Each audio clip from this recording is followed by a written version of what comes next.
So, andito tayo ngayon sa Pramana Residential Park in Santa Rosa City to check this new foreclosed listing.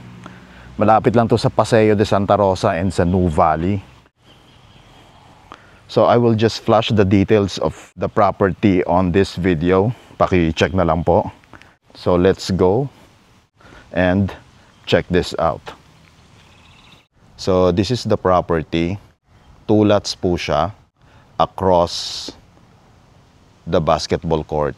The details of this property are flashed on this video. This is available in cash or at least 20% spot down payment and then 80% balance, bank financing, exclusive of taxes and fees. This is for bidding, so if you are interested to schedule a property showing and make an offer, please message us directly. Check natin siya kung maayos pa yung bahay, kung maraming sira, kung bulok na, or konti lang yung sira, or good as brand new. So, pasukin natin yung loob. Meron po tayong caretaker dito.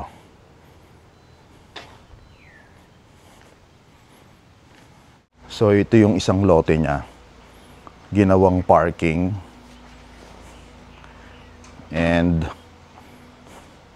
driver's lounge. Oh, may basement siya.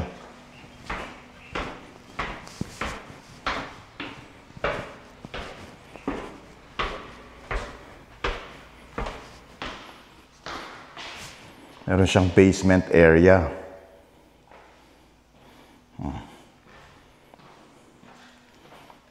Pang ano to, pang post-apocalyptic.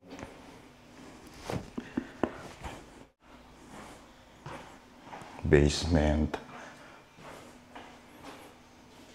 Basement pa lang to. Ang laki na ng... Ilan na yung kwarto niya? 1, 2... And then may isang CR dito.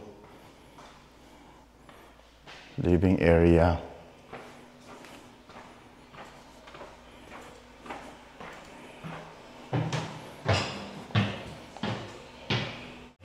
Ang tagos is dito. Sa main door. Living area. Tapos yung kitchen. May dirty kitchen dito. Ano to?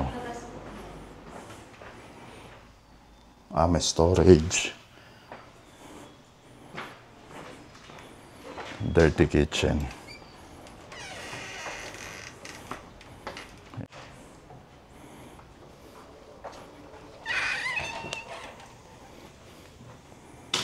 Ilan yung kwarto sa taas ate? 3 po. 3. Bakit ate, okay lang?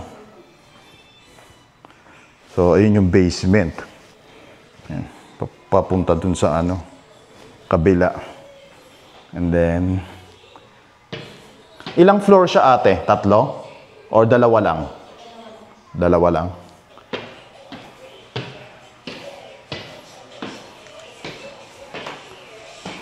Dito sa second floor, we have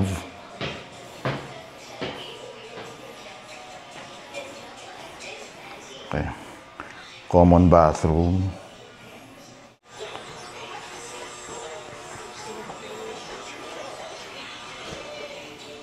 Bedroom 1.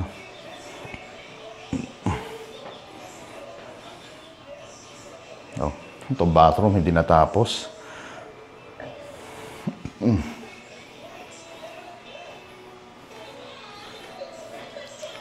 Then bedroom 2.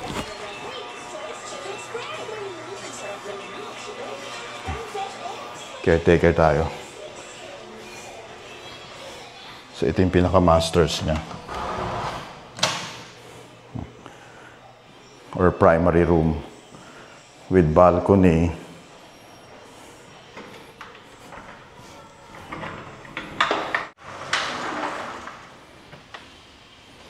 Ayan. Yan ang view niya.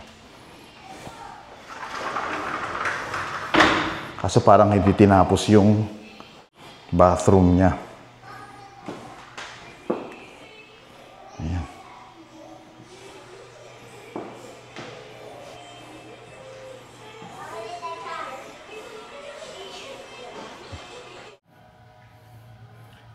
So ito yung pinaka-clubhouse niya. Dito yung function area, swimming pool.